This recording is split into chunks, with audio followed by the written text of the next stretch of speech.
Welcome to the fourth of our series of lectures on the history of the computer. This series is based on a documentary titled The Machine That Changed the World of 1992. It was written and directed by Nancy Lind and produced by WGBH Television of Boston, Massachusetts, and the British Broadcasting Corporation.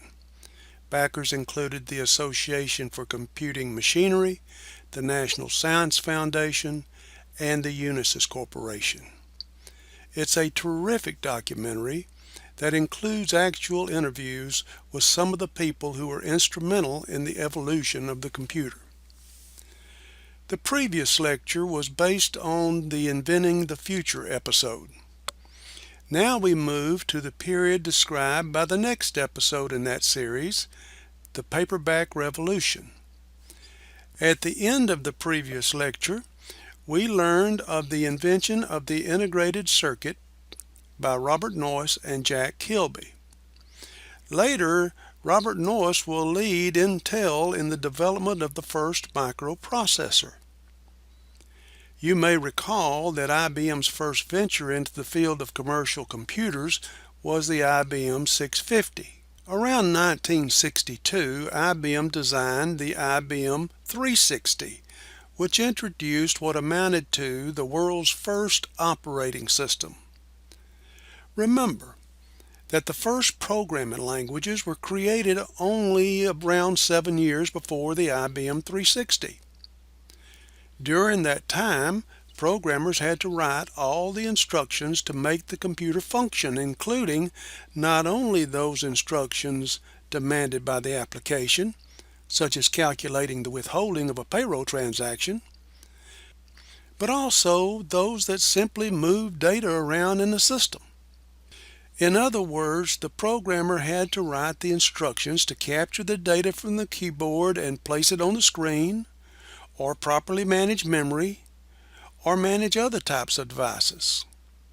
A modern operating system manages access to RAM, the processor, and all those devices used by the system.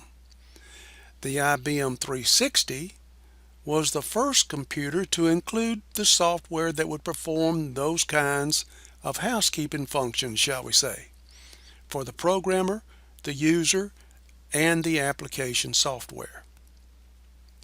For a few years, IBM and other manufacturers included their own proprietary operating systems with their computers, but the IBM 360 was the first.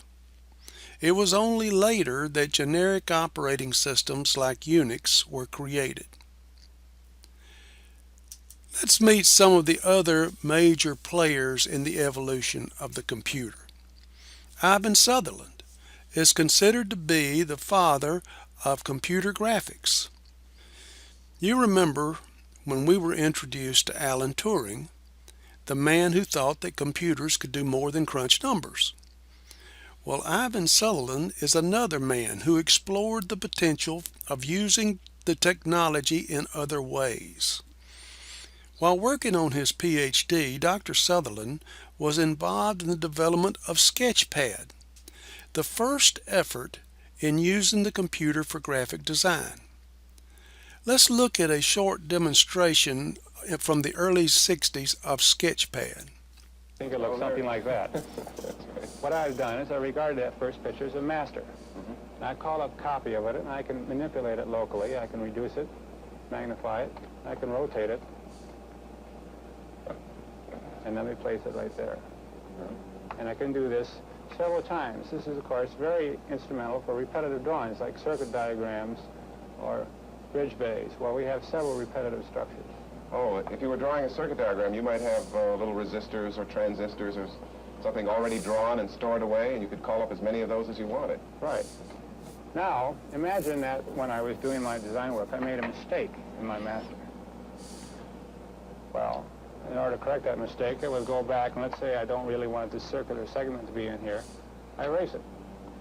Now I had the problem of making these changes to all the occurrences of this copy in my working drawing. This is very tedious nowadays. With pencil and paper, we have to remember where all the changes are. Now you notice, you remember the drawing.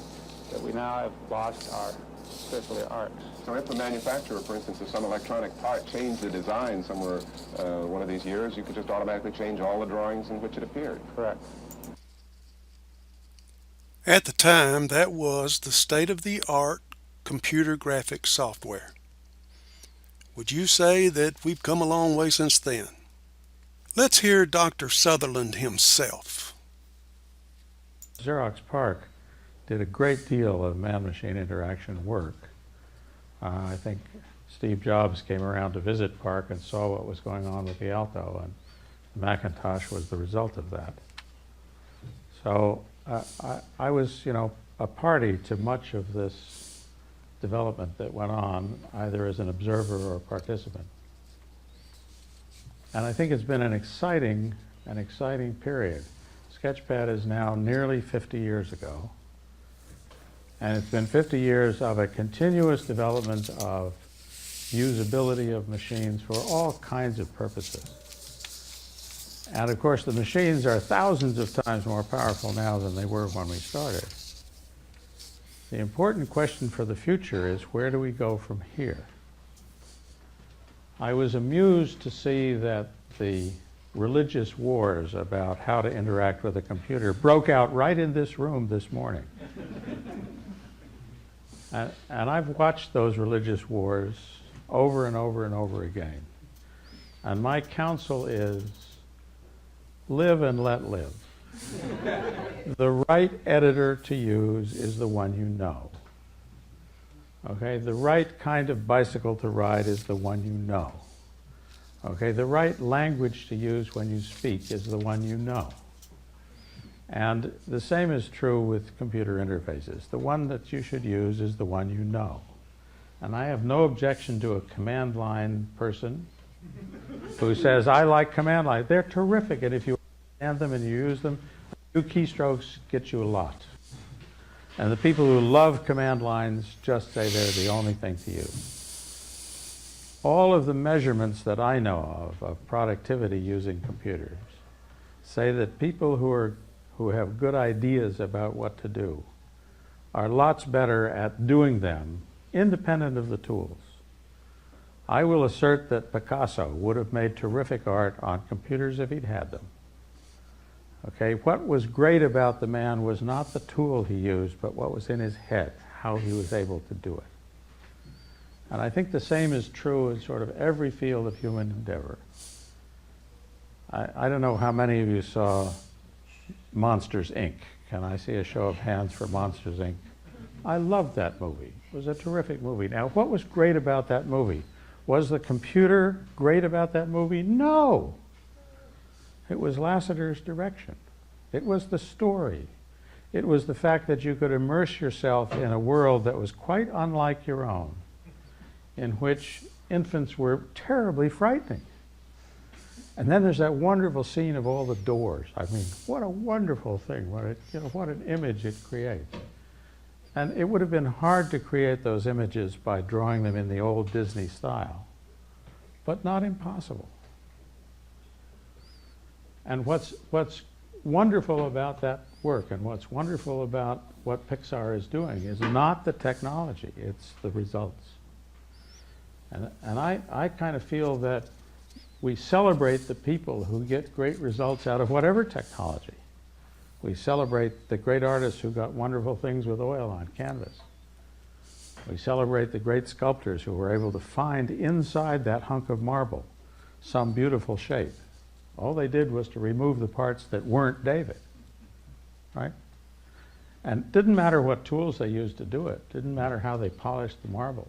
We don't care at the end. But what we admire is the ability to visualize that shape. And thank heavens that people are all different, that some of us see things differently than others. And I find beauty in computer programs. You can look at a computer program and go, wow, this is wonderfully pretty. And some computer programs are prescriptive. They tell the computer what to do. And other kinds of computer programs, called the functional programs, tell the computer what is desired and let the computer figure out how to get there. And the forefront of computer science today is trying to figure out different ways to get good results without having to describe step by step what they should be. And how are we going to continue to get another 1,000-fold increase in computing power over the next 10 or 15 years? A critical problem to the continuing flow of capability that we've become accustomed to over the last 30 years. We've now run out of improved speed on individual computers. We have to figure out how to use banks of them together. Nobody knows how to do that. It's going to require a whole new set of thought.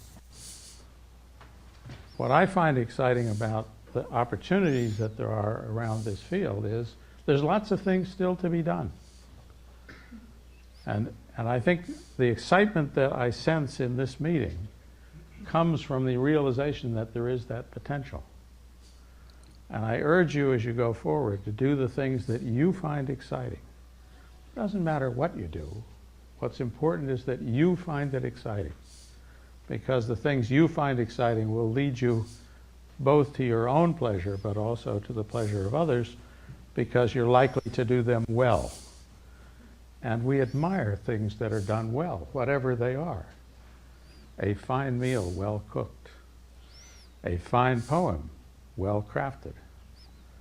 A fine letter. It's hard to write a short, fine letter, right? But when you get one, it's really nice. A fine conference, and this has been a terrific one.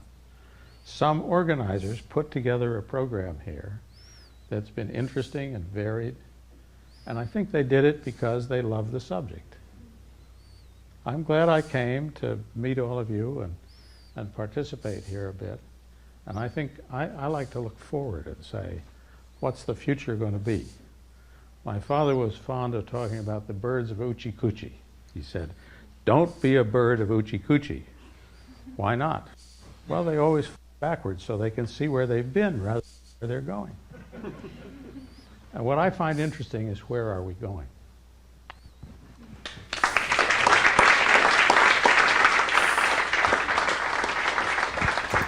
It was the work of brilliant men like Ivan Sutherland that led the way to the computer technology that we use today.